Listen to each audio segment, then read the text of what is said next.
ಕರ್ನಾಟಕದ ಜನತೆಗೆ ಚೊಂಬು ನೀಡಿದ್ದೇ ರಾಜ್ಯ ಸರ್ಕಾರ, ದಲಿತರಿಗೆ ಚೊಂಬು ನೀಡಿದ್ದು ಸಿದ್ದರಾಮಯ್ಯ ಸರ್ಕಾರ. ಕಾಂಗ್ರೆಸ್ ಚೊಂಬು ಜಾಹೀರಾತಿಗೆ ಬೊಮ್ಮಾಯಿ ರೀತಿ ಕಿಡಿಕಾರಿದ್ದಾರೆ.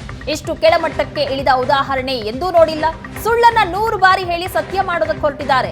ಕಾಂಗ್ರೆಸ್ ಜನರ ದಾರಿ ತಪ್ಪಿಸ್ತಾ ಇದೆ ಅಂತ ಬೊಮ್ಮಾಯಿ ಆಕ್ರೋಶ ವ್ಯಕ್ತಪಡಿಸಿದ್ದಾರೆ. ರಾಜ್ಯ ಸರ್ಕಾರ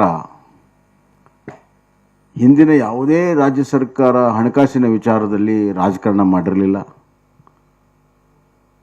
ಅಷ್ಟೇ ಅಲ್ಲ, ಬಹಳ ತಳಮಟ್ಟಕ್ಕೆ ಹೋಗಿ ಇವತ್ತು ಕಾಂಗ್ರೆಸ್ ಪಕ್ಷ ನಡ್ಕೊಳ್ತಾ ಇದೆ.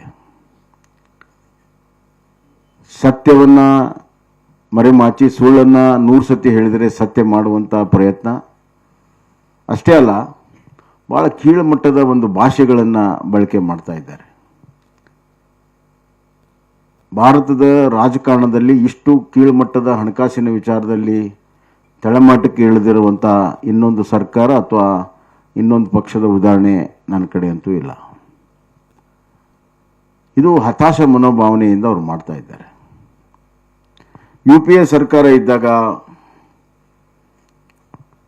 ನಾನು ಪ್ರಶ್ನೆ ಕೇಳೋದಿಷ್ಟೇ, ಅವರು ಅಡ್ವರ್ಟೈಸ್ಮೆಂಟಲ್ಲಿ ಒಂದು ಕೊಟ್ಟಿದ್ದಾರೆ, ಒಂದು 100 ರೂಪಾಯಿ ನಮ್ಮ ಕರ್ನಾಟಕ ಸರ್ಕಾರದಿಂದ ಹೋದರೆ 13 ರೂಪಾಯಿ ಬರ್ತದೆ ಅಂತ ಹೇಳ್ತಾ ಇದ್ದಾರೆ.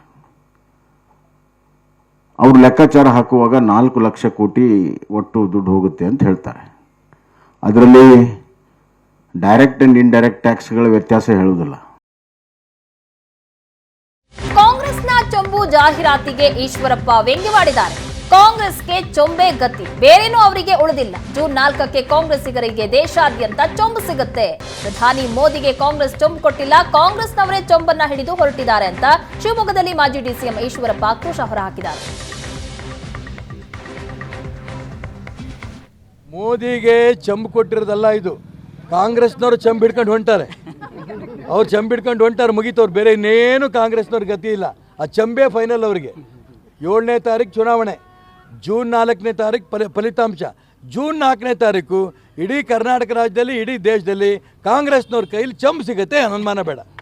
ಮೋದಿಗೆ ಚಂಬು ಕೊಟ್ಟಿರೋದಲ್ಲ ಇದು, ಕಾಂಗ್ರೆಸ್ನವರು ಚಂಬು ಹಿಡ್ಕೊಂಡು ಹೊಂಟಾರೆ. ಅವ್ರು ಚಂಬು ಹಿಡ್ಕೊಂಡು ಹೊಂಟಾರೆ, ಮುಗೀತವ್ರು. ಬೇರೆ ಇನ್ನೇನು ಕಾಂಗ್ರೆಸ್ನವ್ರ ಗತಿ ಇಲ್ಲ. ಆ ಚಂಬೆ ಫೈನಲ್ ಅವರಿಗೆ. 7ನೇ ತಾರೀಕು ಚುನಾವಣೆ, ಜೂನ್ 4ನೇ ತಾರೀಕು ಫಲಿತಾಂಶ.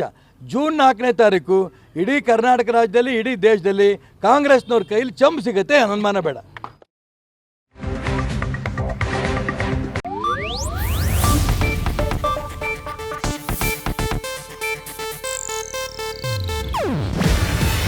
ಇದು ಏಷ್ಯಾನೆಟ್ ನ್ಯೂಸ್ ನೆಟ್ವರ್ಕ್ ಪ್ರಸ್ತುತಿ. ನೀವು ನೋಡ್ತಿದ್ದೀರಾ ಏಷ್ಯಾನೆಟ್ ಸುವರ್ಣ ನ್ಯೂಸ್.